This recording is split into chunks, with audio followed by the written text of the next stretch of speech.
Құлағыма 88 деп сыбырлады. Арқасы бар адам ғой, жарықтық. Асанәлі Әшімовтің ел естімеген қолжазбасы тарады. Мұхтар Әуезов атындағы ұлттық драма театрының шығармашылық жұмыстар жөніндегі орынбасары Елік Нұрсұлтанұлы желідегі парақшасында қазақ өнерінің абызы Асанәлі Әшімов туралы естелігін бөлісті. Бұл туралы Алаш.кз ұлттық порталы хабарлайды. Бүгін Асанәлі ағамыздың 40 күндік асы өтті.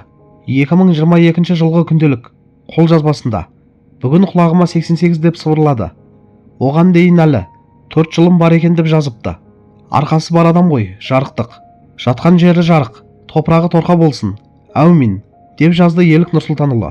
Қадірлі көрермендер, бұл естелікті оқығанда көп адам сияқты менің де жүрегім сыздады. Асанәлі Әшімов бір театрдың немесе бір фильмнің ғана емес, тұтас қазақ өнерінің тағдырына айналған тұлға ғой. Ондай адамдардың өмірі мен сөзі жай ғана естелік емес, кейінгіге қалған аманат сияқты қабылданады. Елік Нұрсұлтанұлының жазбасындағы күнделік жолдары да соны аңғартады. Адам өз жасын, өмірінің өлшемін осылай сабырмен, әзілмен, ішкі сеніммен қабылдай алса, бұл да бір үлкен рухтың белгісі шығар. Арқасы бар адам деген сөз бекер айтылмайды.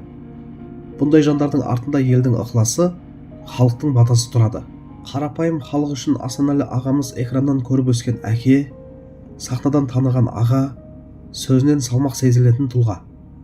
Сондықтан оның 40 күндігіне қатысты айтылған әр естелік көптің жүрегіне жетеді. Бұл жерде артық әңгіме де, артық мақтау да жоқ. Тек шынайы құрмет бар.